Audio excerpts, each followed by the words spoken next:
Hello everyone, welcome in RK Tutorials Simdaga YouTube channel. Today we are going to discuss about causative of present perfect tense, because previous class already we have finished that causative of present continuous tense. I hope you have completed. So now I am going to start rule of distinguish the sentence of causative of present continuous tense. That means which type of sentence is called causative of present perfect tense. So rule is saying that जिस वाक्य के अंत में वा चुका हूं, वा चुका है, वा चुकी है, वा चुके हो, वा चुके हैं रहे, उसे पॉजिटिव और प्रेजेंट कंटिन्यूअस टेंस का वाक्य कहते हैं। जैसे मैं तुम्हें पेड़ लगवा चुका हूं, हम लोग तुम्हें गाना गवा चुके हैं, राधा तुम्हें कथक नचवा चुकी है, मैं तुम्हें प्रश्न पूछवा चुका हूं। So if you find like that of sentence in Hindi, then without hesitation you can say that this sentence belonging from causative of present perfect tense. So now I am writing, so please take pen and copy and write down with me. How?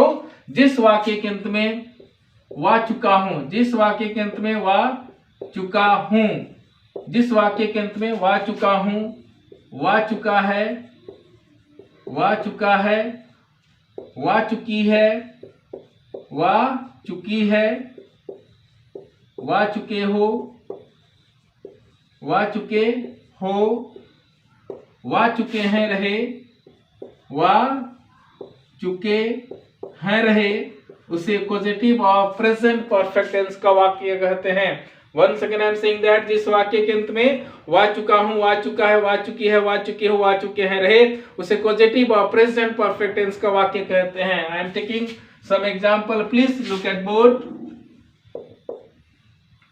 मैं तुम्हें भात पकवा चुका हूं, मैं तुम्हें भात पकवा चुका हूं, मैं तुम्हें भात पकवा चुका हूं। दैट मीन्स मैं नहीं पकाया हूं, मैं तुम्हें पकवाया हूं। Because positive is saying that जो काम हम खुद से ना करके दूसरों को करवाते हैं, वैसे वाक्य का ट्रांसलेशन करने के लिए जिस वर्ब का प्रयोग किया जाता है उसे पॉजिटिव या पॉजिटिव वर्ब कहते हैं। तो यहाँ पर सेंटेंस क्या बोलता है? मैं तुम्हें भात पकवा चुका हूं। दैट मीन्स मैं नहीं पकाया हूं, तुम्हें पकवा चुका हूं, मतलब आप बनाए हो। जैसे next example I can say हम लोग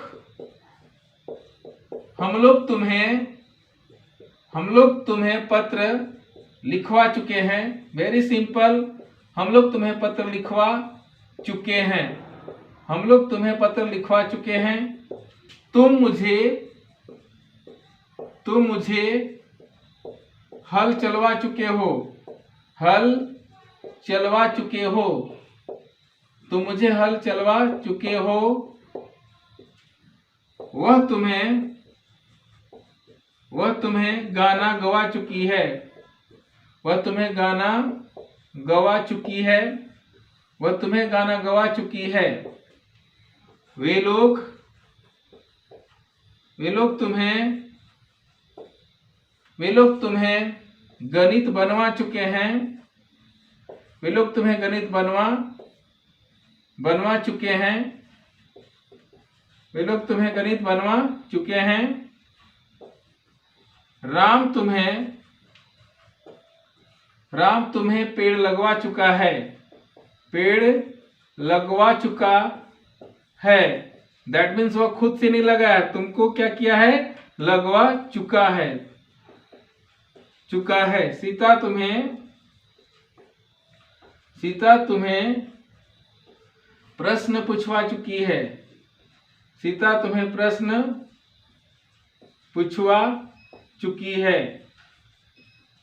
So that whatever I have taken the Hindi example, end of the sentence you are looking, वा चुका हूं, वा चुके हैं, वा चुके हो, वा चुकी है, वा चुके हैं, वा चुका है। Again you can look that वा चुकी है। That's why I have told you that जिस वाक्य के अंत में वा चुका हूं, वा चुका है, वा चुकी है, वा चुके हो, वा चुके हैं रहे, उसे positive of present perfect tense का वाक्य कहते हैं। So that you have to remember, जिस वाक्य के अंत में वा चुका हूं, वा चुका है, वा चुकी है, वा चुके हो, वा चुके हैं रहे, उसे positive of present perfect tense का वाक्य कहते हैं। I hope you are able to do. So let's start rule of making sentence. Rule of making sentence saying that subject plus have और has plus made plus object plus V1 plus main object. Firstly I am writing, you also take pen and copy, you write down with me.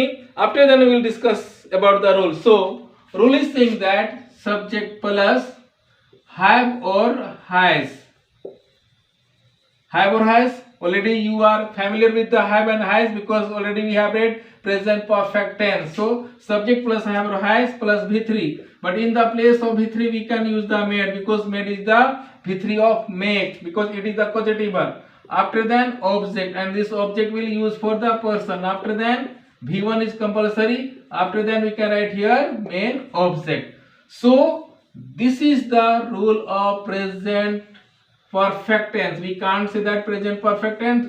It is the rule of causative of present perfect tense. So according to the rule, let's we take example. If I say that मैं तुम्हें आम तोड़वा चुका हूं, then what will happen? I have made you break mango. I have made you break mango. मैं तुम्हें आम तोड़वा चुका हूं. In the place of mango you can also write mangoes. हम लोग तुम्हें आम तोड़वा चुके हैं. Then we have made you break mangoes. If I say तुम मुझे आम तोड़वा चुके हो, then you have made me break mango. You had made me break mango. Very simple because it is based on which one? Tense. So that if I say that वह तुम्हें पेड़ लगवा चुका है, sorry, वह तुम्हें आम तोड़वा चुका है, then he has made you break mangoes. Again I can say वह तुम्हें आम तोड़वा चुकी. then she has made you break mangoes. if I say वे लोग तुम्हें आम तोड़वा चुके हैं, then they have made you break mangoes. Again I am taking one more example. If I say Ram तुम्हें पेड़ लगवा चुका है, then Ram has made you break mangoes. So you are looking here my example. So let's we discuss in Hindi. हमारा rule क्या है? Subject plus have और has plus made plus object plus V1 plus main object. तो subject रूप में मैंने क्या लिया? I, we, you, he, she, they and Ram all are subject. After the subject you are looking, आप क्या देख रहे हो? have और has. और आपको अच्छे से पता है कि I, we, you and they के साथ क्या लगाते हैं? have. तो सभी में इसमें क्या दिख रहा है? have. But आपको पता है he, she and any name के साथ किसका प्रयोग करते हैं? has. इसलिए मैं यहाँ क्या लिखा हूँ? has. उसके बाद हमारा रूल क्या बोलता है? made. इसलिए सभी सेंटेंस में क्या लिखा हूँ? मेड. बिकॉज ये मेड क्या है? V3 है मेक का, क्योंकि हम लोग यहाँ क्या यूज करते हैं? Positive verb. उसके बाद ये मेन ऑब्जेक्ट नहीं, ये ऑब्जेक्ट है. और मैं बताया हूं कि यह ऑब्जेक्ट किसके लिए प्रयोग किया जाता है? पर्सन के लिए. सो दैट यहाँ पर ऑब्जेक्ट के रूप में हमने क्या यूज किया? You and me. क्योंकि ये यू और मी किसका डिमांड है? सेंटेंस का है डिमांड. ये हो भी सकता है, नहीं भी हो सकता है. उसके बाद V1, तो V1 के रूप में मैंने क्या लिया? ब्रेक. उसके बाद क्या है? Main object. तो यहाँ पर मैंगोस क्या कर रहा है? मेन ऑब्जेक्ट का रोल अदा कर रहा है. तो फाइनली हमारा रोल क्या हुआ? सब्जेक्ट प्लस हैव और has plus made plus object plus V1 plus main object. So like that you can take lots of example. So let's become Hindi translation. Then I can say I have made you break mango. मैं तुम्हें आम तोड़वा चुका हूँ. We have made you break mango. हम लोग तुम्हें आम तोड़वा चुके हैं. You have made me break mango. तुम मुझे आम तोड़वा चुके हो. He has made you break mango. वह तुम्हें आम तोड़वा चुका है. She has made you break mango. वह तुम्हें आम तोड़वा चुकी है. They have made you break mango. वे लोग तुम्हें आम तोड़वा चुके हैं. Ram has made you break mango. Ram तुम्हें आम तोड़वा चुका है. मैं तुम्हें आम तोड़वा चुका हूं. हम लोग तुम्हें आम तोड़वा चुके हैं. तुम मुझे आम तोड़वा चुके हो. वह तुम्हें आम तोड़वा चुका है. वह तुम्हें आम तोड़वा चुकी है. वे लोग तुम्हें आम तोड़वा चुके हैं. राम तुम्हें आम तोड़वा चुका है. Like that you can take lots of example. If I say that मैं तुम्हें पेड़ लगवा चुका हूं, then what will happen? I have made you plant tree, we have made you plant tree, you have made you plant tree, he has made you plant tree, she has made you plant trees, they have made you plant tree, Ram has made you plant tree. Like that you can take loads of example, because this is very simple. Only you have to focus the rule and try to use the sentence. But practice, practice and practice. Every class I am saying that practice, so that I hope you are able to do causative. So how to remember? जिस वाक्य के अंत में वा चुका हूं, वा चुका है, वा चुकी है, वा चुके हैं, वा चुके हो रहे, उसे कॉजेटिव और प्रेजेंट परफेक्ट टेंस का वाक्य कहते हैं। जैसे मैं तुम्हें पत्र लिखवा चुका हूं, हम लोग तुम्हें गाना गवा चुके हैं, वह तुम्हें साइकिल चलवा चुकी है।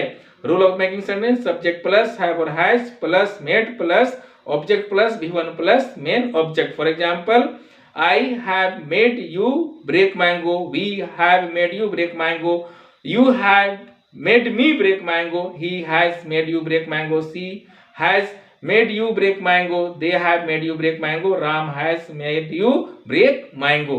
Like that you have to remember, and you have to try to use in spoken, you have to use in writing, then bit by bit you will improve your English. I hope you are able to do. So thank you very much for watching my video.